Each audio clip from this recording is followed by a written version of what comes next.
Okay, let's get started. So hello, thanks for joining us today. My name is Jennifer Fearman. I'm a solutions engineer at Swiftly, and I'm really excited for our panel today to chat with you all.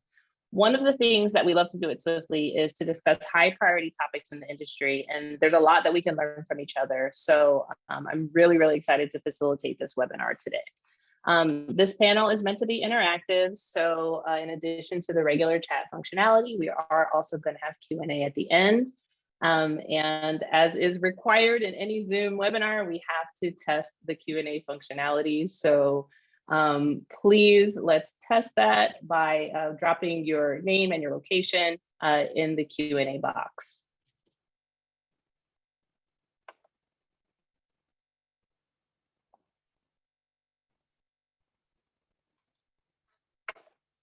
I see John,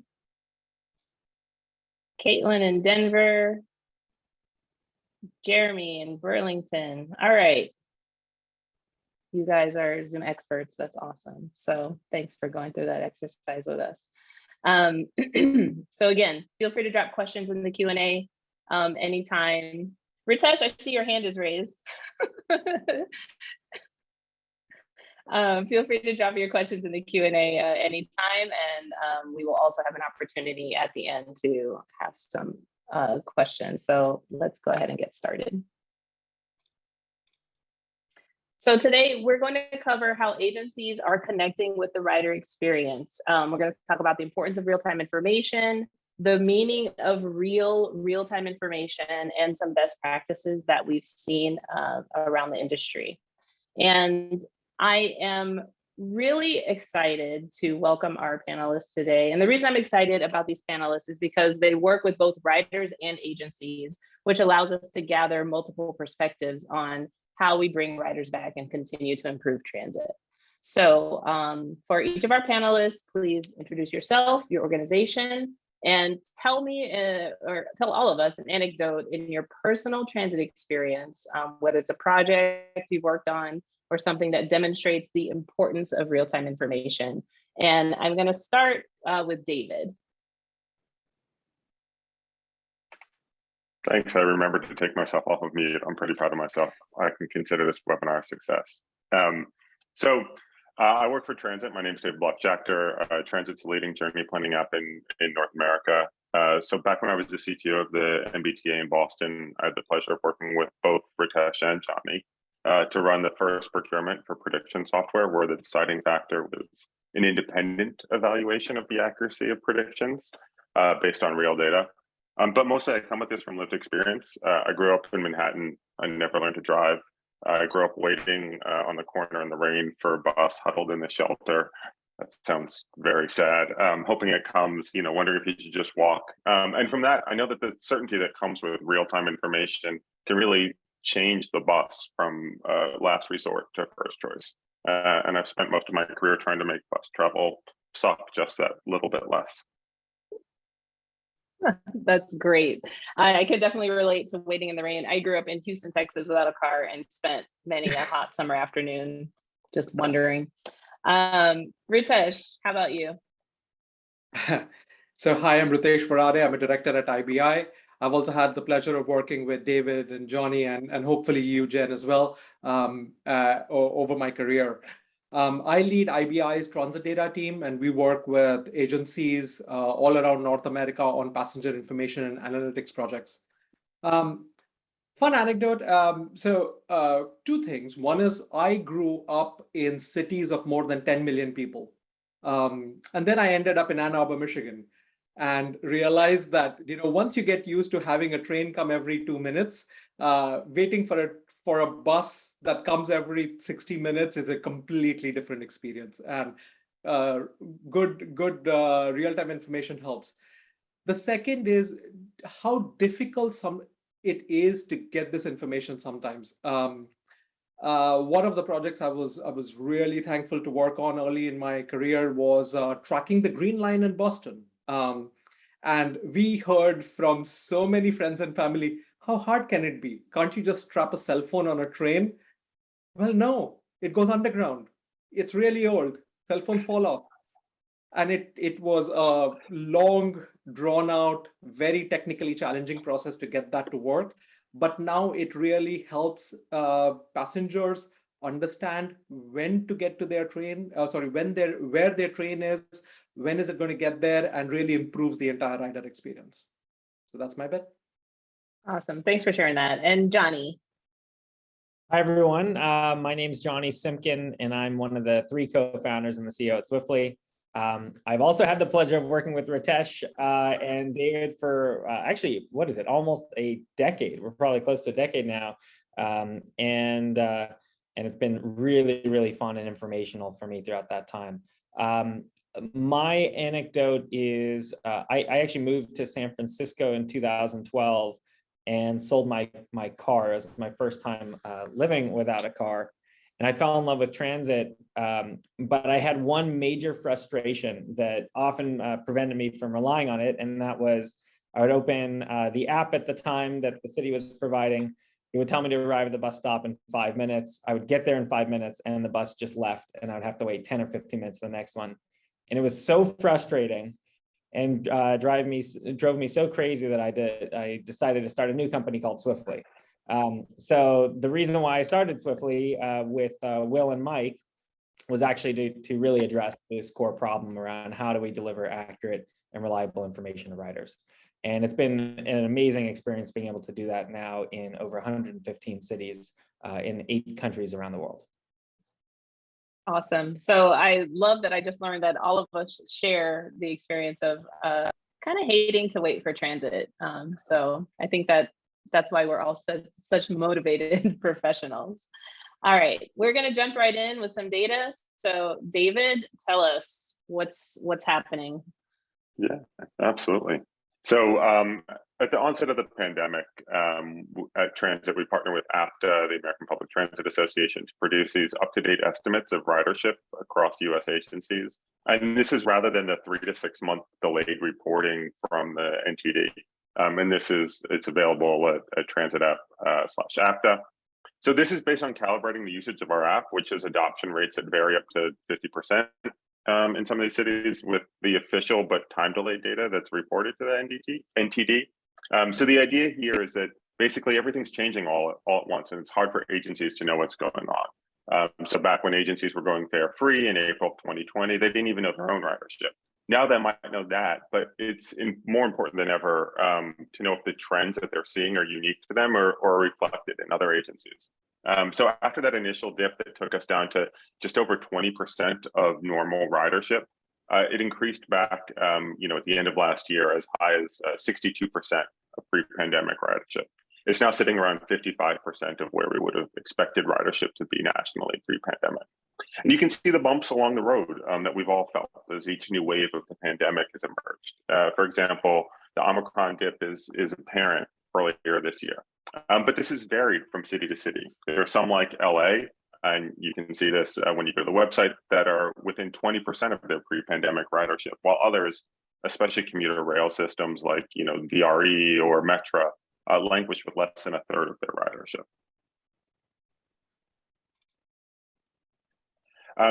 So the other thing that we've been doing is this thing that we call our Ridership Happiness Benchmarking Survey. It's a bit of a mouthful, so we call it RHB for short. And this came out of the realization at the beginning of the pandemic that no one knew what was going on. Lots of agencies do surveys, but they happen infrequently, every few years at best. The results aren't comparable between agencies, both the methodology, the questions, they vary from agency to agency. We had this realization that we could do something about this. We've done little projects along the way, like transit.app/masks, which estimates mask adoption. It's based on our instant rider surveys, which ask rider questions like how crowded the bus is, feeds it back to the riders in real time. And this thing called the RHB, which runs every quarter. Gets about 30,000 responses each quarter. Sample size is large enough that we're able to actually benchmark agencies on an individual basis for the top 100 agencies on the same set of questions. We've got this steering committee that's made up of transit agencies, both large and small, across North America. And this is there to make sure that we're asking the questions that are on agencies' minds. And we publish a national report twice a year that's free, publicly available. There'll be a link at the end of the presentation. But what I want to share here was one key question from this latest iteration, which just closed a few weeks ago. We asked riders, what are the top 3 things that your agency could do to get you to ride more? And the results are consistent with what we've seen over the last year or two, and my experience as a kid growing up. So waiting at the stop is the least attractive thing about the bus. You're exposed to the elements, you're watching cars go by, you're beset by this uncertainty about whether this thing that's going to get you to where you're going is ever going to come. So what we've seen is that improving stop conditions and most importantly, improving the quality of the real-time data that makes sure that I, as a rider, spend the least amount of time at the stop as possible is the most important thing to riders. Awesome. And one thing that I wanted to just kind of highlight about the Ridership happiness benchmarking survey, that is a mouthful, that I loved about it as a planner is that you guys did start collecting demographic data, which is just great because now we know who these people are that are standing and waiting at bus stops. So just huge kudos to you guys for that piece because it's important information. So Transit App has been talking to riders, Swiftly has been talking to agencies. So Johnny, why don't you tell us a little bit about Swiftly's State of Public Transit report? Happy to. Yeah. So one of the things I love about the work that David and the team at Transit are doing, as Jen mentioned, to really understand the rider perspective. And at Swiftly, we've been working with about 115 transit agencies now in 8 countries. And where we tend to really focus is what's the transit agency's perspective on what they're seeing in their cities and how can we apply and share those learnings with the rest of the industry. So every year we survey over 100 transit agency professionals to understand their perspectives. And then we also analyze the hundreds of millions of data points that we're gathering behind the scenes from all of our deployments to help surface the most pressing challenges and the greatest opportunities facing the transit industry today. And then we share this data and make it freely available to anyone in the industry to help share best practices and to help agencies around the world make smarter decisions for their respective cities. And so one of the things I wanted to point it out, which was really interesting from our 2022 study, was that 50% of transit agency professionals said that they want to have better communication with riders. And it was really interesting looking at this alongside the data from transit, where what we're hearing from riders is improving the quality of stop conditions, improving the accuracy of that information that they get through transit and through other apps. And hearing that actually on the agency side, there's a desire to actually solve that problem. So that was an interesting area of overlap. And we got a lot of other very useful data from this survey as well. It's available on our website. And I'll hand it back to Jen to share another interesting anecdote. Yeah, so as we think about communication with riders, when we talk to agencies about, passenger communication, we learned a lot of interesting things. So in 2021, 60% of agencies made ad hoc changes to their service at least once a week. And in this context, ad hoc changes means cancellations due to shortages or weather events, things like that. So we saw agencies making changes once a week, but 65% of agencies were not immediately notifying their riders. And so that disparity shows that there are lots of changes happening that agencies are responding to, but passengers don't know what's going on. Hence me, Johnny, David, and Ritesh standing at a bus stop wondering when the bus is coming, right?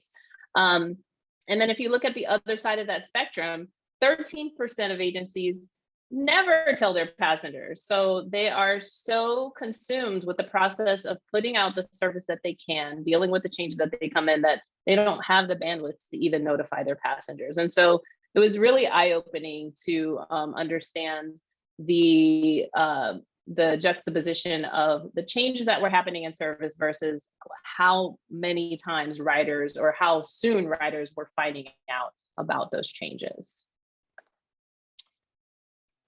So the statistics that we went through today are available in a few places. So we've got the State of Public Transit report, Transit's RHB report, as well as the after ridership trends. So these links, we'll pull this slide up again at the end of the webinar. And then I think we have also been dropping them in the chat. So feel free to check them out. Really, really great information. I'm going to turn it now to just a little bit of discussion, and let's get started. So David, we're going to start with you. Millions of transit riders use the transit app. So what are you seeing that is really important in real-time information? Yeah, absolutely. I love this question. So we've got something around 1,000 agencies in the app right now. So we see real-time information that varies in quality quite a lot. And quality really matters. If you're waiting at the bus stop and it says it's 5 minutes away, but it actually takes 15, that's 10 minutes of your day wasted. That's, Johnny waiting 15 minutes for a bus in San Francisco, trying to not curse himself for giving up his car. And if it's that wrong consistently, you'll start showing up later, which means that you'll miss your bus more frequently, because sometimes that estimate will actually be correct. So prediction accuracy kind of matters more than anything else. And with all the people using the app every day, you can imagine we see quite a few complaints from riders. There isn't much of a differentiation in most riders' mind between the person or the company providing the app, which has the predictions from these other entities and the agency themselves, and there shouldn't be, right? It doesn't matter. The person is stuck waiting at their bus stop for a bus that never came. The biggest complaint that we hear really has to do with buses that never come, which we love to call ghost buses. These are buses that are canceled for whatever reason, whether it's a service disruption or the operator shortage that's plaguing the industry. And especially for people near the beginning of the route, what happens is they see a prediction because it hasn't been marked in the data, and the bus just never shows. And what this ends up meaning is that they don't trust that the bus is going to show up the next time. So it isn't just one missed trip. It ultimately leads to ridership decline. And that's incredibly important, especially right now, when we're just seeing those shoots of recovery, when we're getting up past that 55, 60% and hopefully getting back to something that's more like, a pre-pandemic level of ridership. Thanks for that. And Johnny, so in the State of Public Transit report, we heard that 83% of agencies said that they need to be more nimble. So what does this mean for transit agencies in terms of providing real-time information? Being nimble or agile in the context of the rider experience is really around notifying riders, specifically when these types of changes occur. David mentioned operator shortages plaguing the industry. We're seeing that across the entire world at almost every agency that we work with. But the way that information is tracked internally oftentimes might be an email to agency staff or in a system that is only accessible to a subset of agency staff. But at the end of the day, that information is rarely shared to riders when they need to see it most. And so what that ultimately leads to is the experience that David just described with a ghost bus or inaccurate information saying the bus is going to be here in 5 minutes, bus is going to be here in 4 minutes, 3 minutes, and then it just never shows up and you have no idea what is happening. And so when we think about being nimble or more agile, it's really how do we deliver the right information to the right people at the right time and at least as fast as possible. If we know a trip's not going to take place, whether there's a detour, construction, a vehicle breakdown, operators didn't show up, how do we notify riders and any other stakeholder, internal or external, in real time? Thanks for that. That makes a lot of sense. And the topic keeps coming up about service disruption, and it's been at the forefront of discussions in transit, especially since the world closed and reopened in response to COVID. So just to kind of set the stage for this part of the discussion and, We have plenty of time, guys, so feel free to elaborate as much as you want. I want to start by asking Ritesh about the work that you've done at IBI and partnering with transit agencies to help them assess the accuracy of their information. So, we're talking about disruption and kind of the unexpected, but let's take a step back and talk about the role that a good GTFS plays in high quality real-time information. Oh, Ritesh, you are. I am not a Zoom user, so you win shows. webinar bingo, Ritesh, for being muted. Of course. So, great question. And I just want to dial the clock back to 2014. We started working with an agency in Denver, and they were starting to put a lot of effort into improving their predictions. And the question was, okay, how do we figure out whether we are actually doing any good or not? And that led us to start the initial steps on what became a prediction measurement methodology. How do you actually count? How do you figure out whether this prediction is good, quote unquote, or bad? How many of your predictions are good? How many are bad? How many are ghost buses? How many are, my favorite term, zombie buses? So we started coming up with that methodology. One of the key things that we Ritesh, what's a zombie bus? It's the opposite of a ghost bus. So a bus that, so in your terminology, David, a bus that is predicted but never comes. And here it is, a bus comes, but it was never predicted. That's the zombie bus. Oh, wow. It does happen. It does happen from time to time. These are buses that are added into service. They never show up in data. It just happens to come and pick a passenger up. Coming back to predictions, we found that a key driver on quality of predictions is how good your GTFS is. Does it accurately reflect the service that you're putting in? Does it accurately have your running times in there? Does it actually have the time between two trips, the layover times? Other things that, for any decent prediction engine, you need good times and you need good shapes. Well, all of us have seen a lot of GTFS files. Shapes are atrocious for the most part. Those need to improve. And this is just the basic GTFS that many agencies produce maybe once every 3 months. Then let's talk about, I know we are going to run a detour or a change of service that's going to last a month, but it starts 2 weeks from now. In most cases, it never makes it into a service alert. Well, sometimes it does, but it never makes its way into data. You never have your GTFS saying, we are actually running a different kind of service. This is the new schedule. This is the new pattern. This is where we are going to run this bus.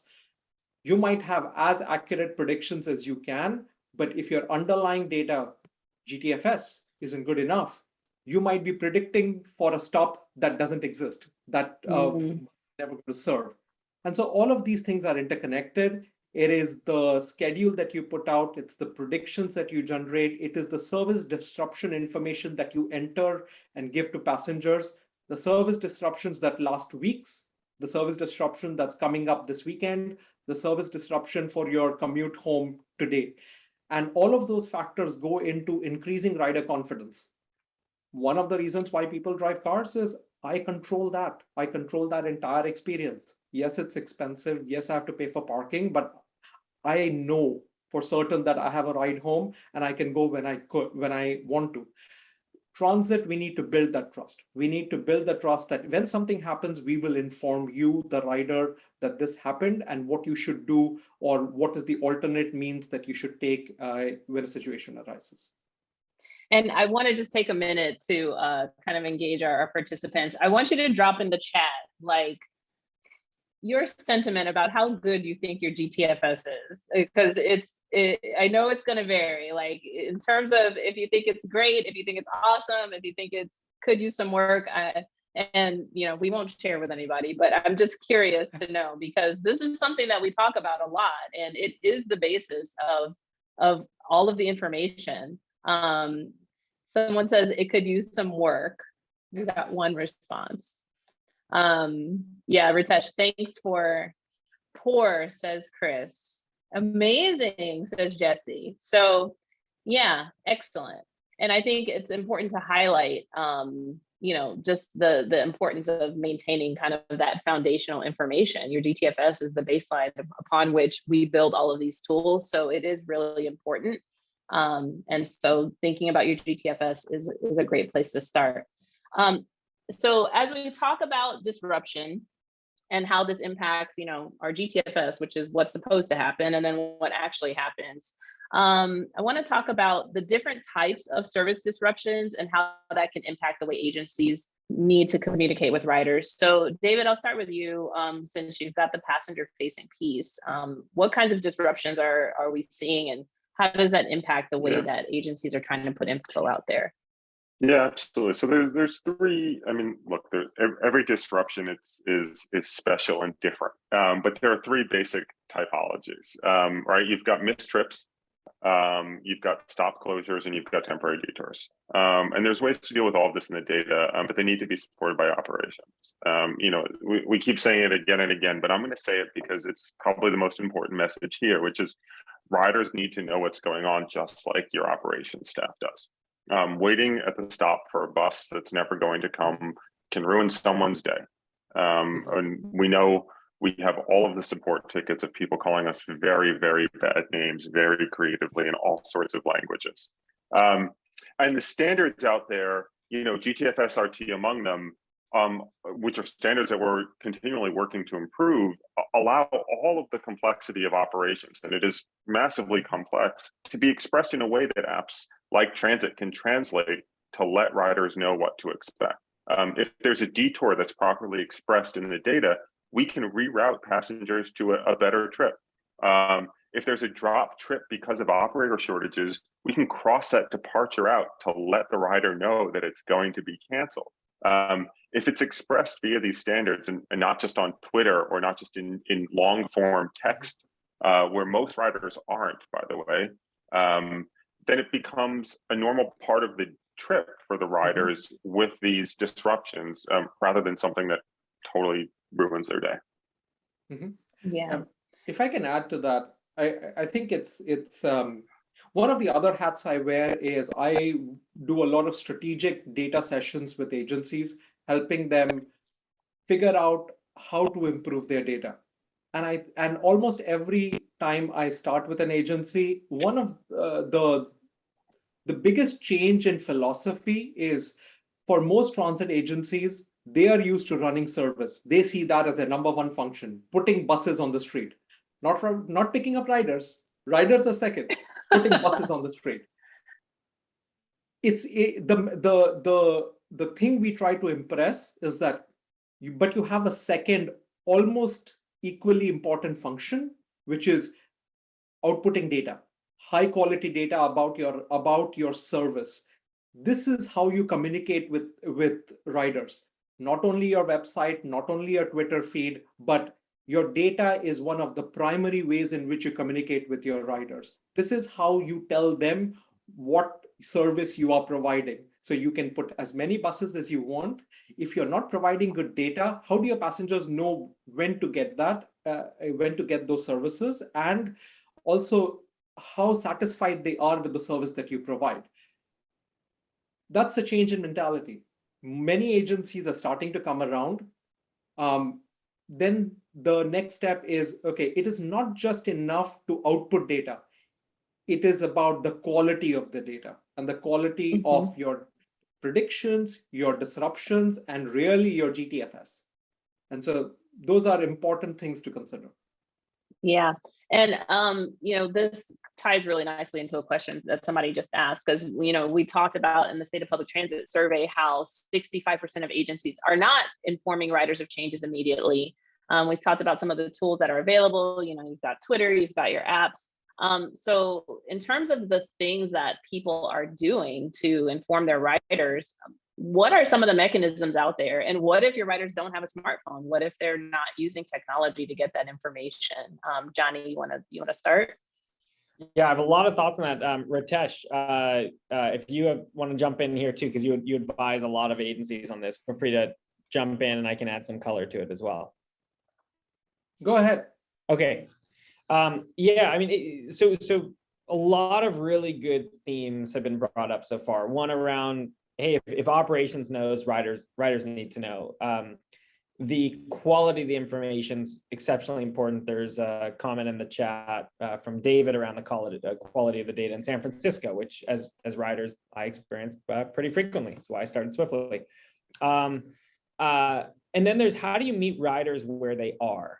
And so the channels of distribution is really important. So let's just say hypothetically, you had perfect unified data that could represent in real time everything that was actually happening on the ground.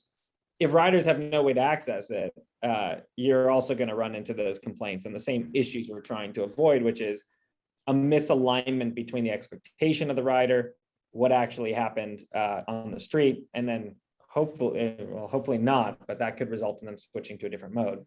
So when we think about, well, how do you actually distribute this everywhere?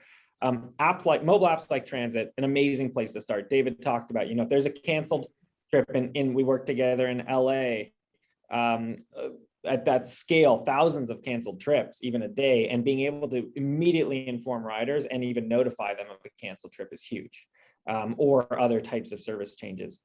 On the website, work with Ritesh and a lot of agencies on making sure it's published on their website, accessible to anyone who can access that website. Then you have the ability to even call or text. So a lot of people don't necessarily have smartphones. They might have a phone though. You've probably all seen the stop ID or stop code located at the individual stop. Most of the time that information is not contextually aware of operations. So the ghost bus scenario, the zombie bus scenario, the canceled trips, added trips, none of that's typically factored into those SMS and IVR services, interactive voice response. It's really important that those systems also represent that same information. So that's one thing we've been investing in a lot at Swiftly. And then beyond those channels, Twitter is something that's often used as well. Twitter has definitely an interesting place in society. We're seeing a lot in the news today. I would just encourage folks to not exclusively post information to Twitter because it is broadcasting one to many everything that's wrong with your network that is not relevant for most people. So it's not the most effective channel, but it is still a good place to be able to post information. And then beyond that, what we're seeing from a lot of agencies, if they have the budgets, putting digital displays at high traffic bus stops, stations, train stations, et cetera. And some of those displays now, the display vendors, whether it's e-ink or LCD or LED, are being asked to also integrate with GTFS real-time feeds and service changes. So if a trip is canceled, if you're waiting at the stop, you'll see it on the sign there. And so it's really the union of trying to meet passengers where they are, both in the digital world, but also the physical world, that allows you to keep riders informed, and that's what helps build the trust. Yeah, and to add to that is keeping everything consistent, actually having the same information and accurate information on all the different ways that you communicate with passengers.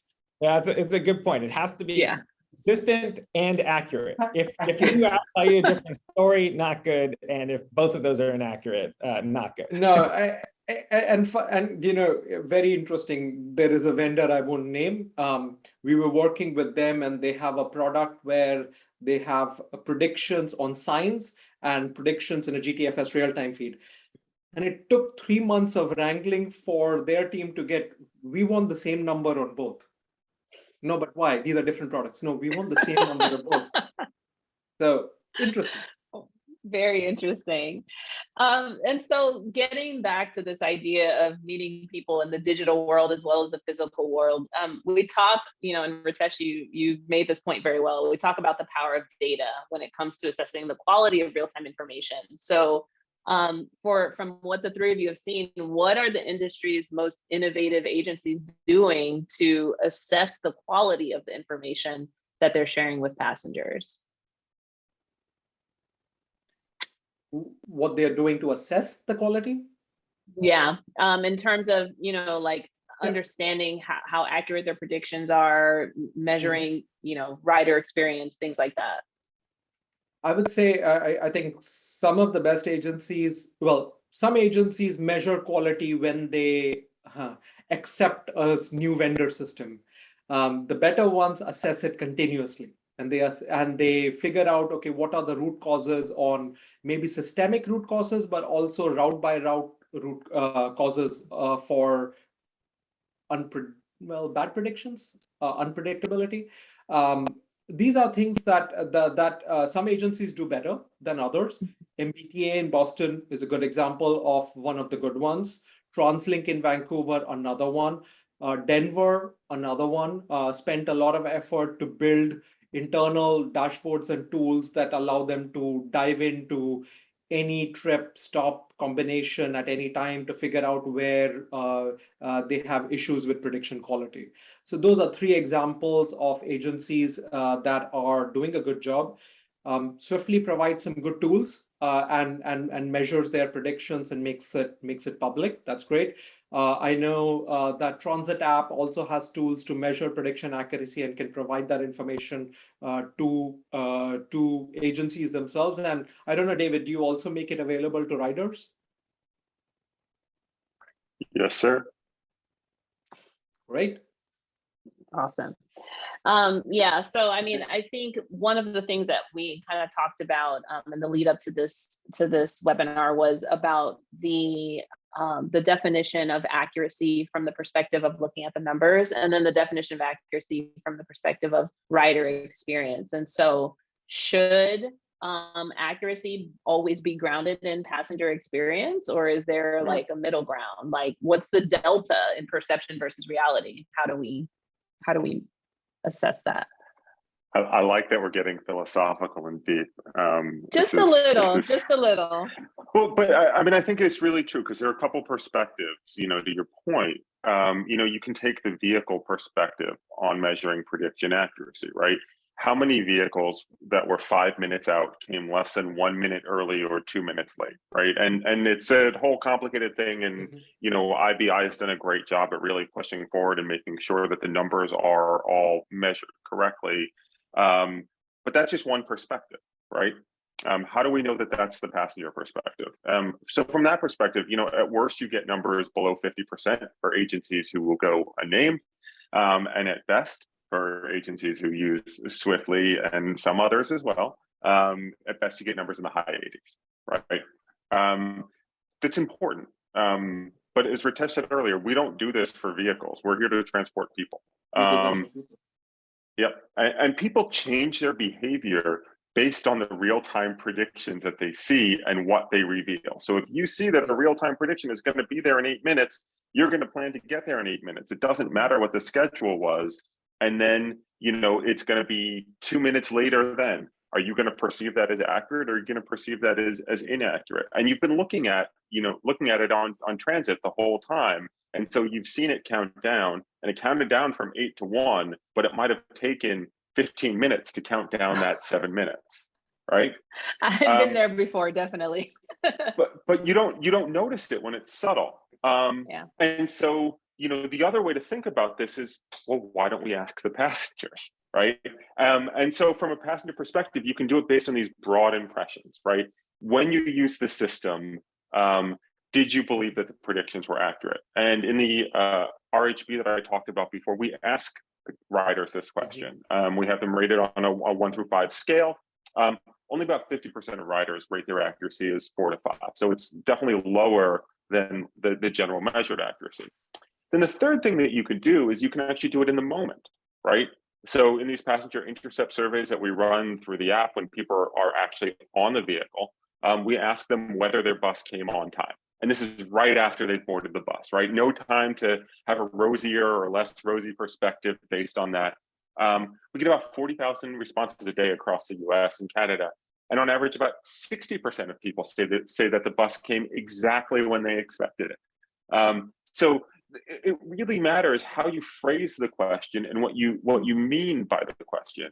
There's a lot more work for us to do to understand if there's a differential there between agencies, if there's a differential there based on prediction accuracy as measured on the vehicle basis, what's the correlation? This is a seriously understudied part of the work that we're doing right now, is how does this sort of, real vehicle-based version match up with the thing that we actually want to influence, which is the user perception of this thing came when I wanted and I didn't have to wait. Very interesting. And that kind of ties into a question I see here. So is the expectation for passengers to kind of continually check, like it's not look at the app, look at transit app or look at Google and then leave the house and wait? Or like, what do you think is the behavior that makes the most sense from the passenger experience? Well, I'm going to give, before I pass it over to Ritesh and Johnny, I'm going to give one plug for the app, which is we've got a feature called Go, which when you're checking it, you press Go and it is actually tracking the vehicle for you and will tell you when to leave the house and tell you if you're walking a little too slowly and maybe you should get some pep in that step. But in general, yes. I mean, look, the state of predictions are that they're not going to be perfect. There's stochasticity in the system. There's things that happen which are unpredictable. Just like in traffic, there are things that happen which are unpredictable. And you're trying to time a bus in as small a fraction as possible to meet this thing that's moving along a road. And you're trying to meet it and get it to stop. So yeah, I mean, just like you track an Uber or something else that way, it's probably a good idea to track it more than once. And the important thing is for us to make that easy, right? And not to make it complicated. If you have to send a separate SMS every time you want to track the bus, you're not going to track it more than once. But if it's something that's easy to do, maybe you will. That makes sense. And I'm going to bring it back to data. We're going to leave the philosophical realm and come back into the transit data piece. And a question that I want to ask the three of you is that many agencies have adopted GTFS RT data standard to share real-time information. So this is how entities like Transit App and Google and even like wayside signage can get this real-time information. The GTFS RT spec is evolving, and I want to ask each of you if you could add one thing to the GTFS RT spec, what would it be? Ritesh first.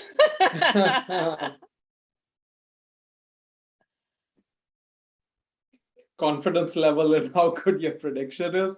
I don't know. I think one of the hardest things in GTFS RT is it's really good about a point in time, but there's a gap between things I know now and things I know about service in 3 hours. That's going to happen in 3 hours. And it's that elusive sweet spot that some of us have called GTFS sometimes. It manifested itself in the GTFS service changes feed. We really hope that gets adoption. Is it the one thing I would add is if you know you're going to cancel a trip later today, let me know now. Don't wait till when I'm about to get out of my house to actually pick up that trip. Okay, Johnny, what's one thing you would add to the GTFS RT spec? Well, Ritesh alluded to it, but I would say broader adoption of GTFS service changes, which is version 3.1. It is still more experimental and not adopted across the board, but especially in the context of this discussion and the amount of changes to service that have happened over the last 2 years and are likely to happen over the future with the infrastructure bill, more construction, continued operator shortages or challenges caused by COVID. Really being able to inform people of these changes in real time is just critical. And so my secret hope and ambition is broader adoption of that. And we will do our best to help drive that adoption. Awesome. All right, David, last but not least. Well, I would add to that, but it's really the same thing that both of them have said. But I think the thing that I would want most for the community is actually a broader participation in the standard setting piece. I think that Too often we have producers like Swiftly or consumers like Transit, and we've got a great relationship, and the folks at IBI, for that matter, are also producers, where we all talk to each other. But too often those conversations don't involve the agencies directly, or they don't happen on a more ad hoc and open basis. And so the decisions that get made can take a really long time, or they enter the spec as these sort of experiments or pilots for years at a time before they're adopted. And I think really increasing that state, increasing the communication between the people who produce it and the people who consume it would ultimately benefit both the agencies who need it and the riders a whole lot more. Great. Everyone loves hearing about standard setting. It's one of the most exciting topics that you can talk about. It's thrilling. I'm totally into it. All right. Well, so we are at 10:46. I want to make sure we have time to address a few questions from the audience. So let's see. I'm just kind of looking through my notes here. So let's see.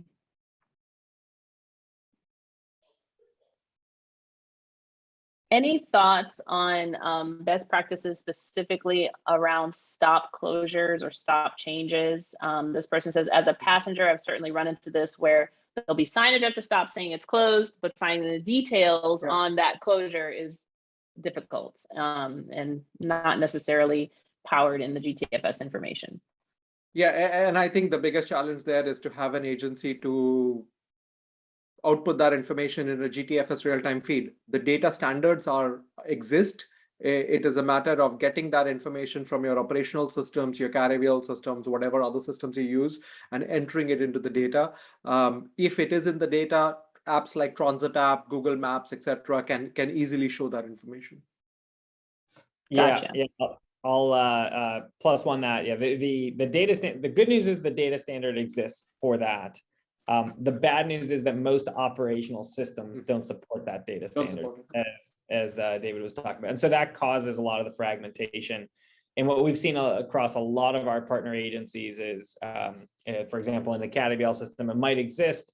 Only a subset of the agency staff have access to it. Maybe there's an email sent to everyone, but that email gets lost with all 500,000, 10,000 changes happening that day. And so that's why that's been a big area of investment for us to try to unify the kind of the Venn diagram of what's happening actually within operations, and how to overlay that same information to make sure riders have access to it too. Mm-hmm. Yeah. Someone asked about the time it takes to update a GTFS, which we've all experience. So directed at Ritesh, is there a way to update the GTFS faster than normal, or any best practices for that? Yeah, and maybe it won't be the most satisfying answer. Traditionally, GTFS is produced by your scheduling system. You might use Trapeze, you might use Optibus, you might use Hastus. They are meant to do a lot more than just generate a GTFS. Frankly, GTFS is incidental. They are meant to, for those in the transit parlance, to set up trips, cut runs, cut blocks, and allow operators to bid on service. Well, if you have a change, it becomes really difficult to have all of that run through your scheduling system. So most agencies don't bother. Most agencies only update their GTFS once every 3 months when they actually have to do it for all the other functions that the scheduling system needs to update their data. So what agencies are starting to do is build tools around modifying, manipulating, improving GTFS in the gap between those 3 months. MBTA does this. New York City Transit does this. TransLink Vancouver does this. London TfL does this. There are some tools that are available both by vendors as well as open source tools that are available to do what I would call quick and dirty changes to GTFS, or some agencies build processes around improving or updating their GTFS more frequently. the best we have seen is like once a day. There are agencies who will generate a new GTFS once a day. Some maybe do it a little more often, but once a day is about the limit of what we've seen. But the more typical is every 3 months, maybe minor edits every month. Got it. Hey, Ritesh, If I- David? we all have a lot to say about this. Go Oh ahead, my David. God. No, Johnny, you beat me to After it. you, please, David, come on. Okay. No, I just wanted to add to that. Look, the most important thing here, I think, isn't how frequently you update it, although that becomes important, but knowing that you have to update it in the first place.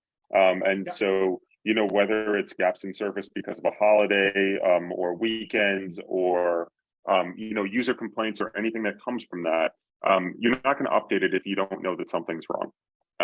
And so making sure that you're using an open source tool, you're working with a company like IBI or Swiftly or Transit, who also has, got tools that will, regularly look at your feeds and make sure that it works, and all that stuff, I think, from all of us is negligible in terms of cost. But if you don't know that there's a problem, you're never going to be able to fix it. Mm-hmm. Yeah, I think that's a really good point. And the other one that I was going to make is there's a common misperception that I've heard that managing GTFS or editing it is really time consuming and really challenging. It may be for the first few times until you learn a new tool or something like that, but it becomes relatively lightweight and pretty easy over time. And we don't manage GTFS. We certainly consume a lot of the static GTFS files. And we work with a lot of great companies like IBI who contribute to both write tools and contribute to the community around GTFS management. But I think it's actually one of the best uses of agency time, because that GTFS file is going to impact every one of your riders who's using a mobile app to access information. And for a vast majority of cities now, at least in the US, you're looking at a vast majority of your riders impacted, probably north of 80%. So if folks are not doing that or too concerned around the time commitment, I think that's actually one of the best uses of time, because that will impact just a ton of riders. Yeah, I would second that. It's a great investment of time. And I did want to just circle back to this idea about providing information beyond mobile apps. And I really would like you guys to make the point about how GTFS RT can go to a wide variety of endpoints. So let's talk about some of those endpoints and the ways that we can reach passengers beyond mobile apps, and then we'll wrap up. Let me start. I think, as David said, electronic signs are great, like especially at high ridership and transfer points. Having electronic signs requires no other effort by an individual except seeing the sign. The other ones that are more accessible are IVR. IVR is great. Like there are lots of agencies that say, here is a code, type this in and send it to sorry, just the IVR stands for what? Interactive voice response systems. Johnny defined it earlier, so I thought I got away with that one. But this is where you type in a stop code. And you send an SMS message and you get back information.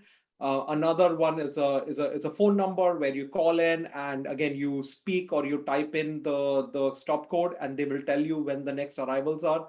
All of them depend on good data. An increasing number of them accept some form of GTFS, RT, or API formatted data. Anyone else want to add anything to that? Ritesh, you're very thorough, so I think that's it.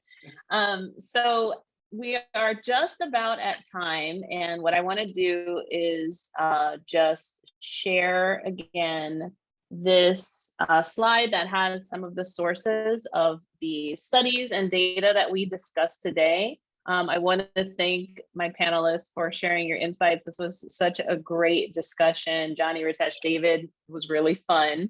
And as a reminder, feel free to just drop any last questions you have in the chat.